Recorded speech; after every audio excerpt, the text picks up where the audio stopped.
Death is a kind of abandonment, ఎడబాటు అనుకుంటారు. But it's not a merely an abandonment, but it is also reception into glory. D L Moody గారు ఆయన మరణ పడక మీద ఉన్నప్పుడు ఆయన ఒక మాట అన్నారు ఏంటంటే, earth recedes, heaven opens before me.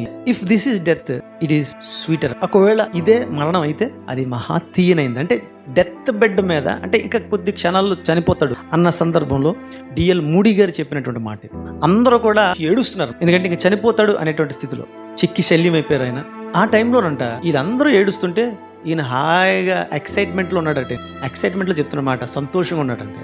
Teresa of Lisieux, most beautiful girl, 19వ శతాబ్దానికి చెందినటువంటి ఈమె 24వ ఏట తనకి ట్యూబర్క్యులోసిస్ వచ్చింది, టీబీ వచ్చిందనమాట. ఈ చిన్న వయసులోనే చాలా భక్తిగా జీవించింది. ఆమె చనిపోతున్న సందర్భంలో చుట్టూ అందరూ చేరి తెగ గోల్ పెట్టేస్తున్నారు. గోల్ పెడితే అమ్మాయి అంటుంది, I'm not dying, I'm entering in to new life అని. నేను చచ్చిపోవట్లేదు, నేను నూతనమైనటువంటి జీవితంలోనికి ప్రవేశిస్తాను. చాలా చాలా సంతోషంగా చెప్పింది.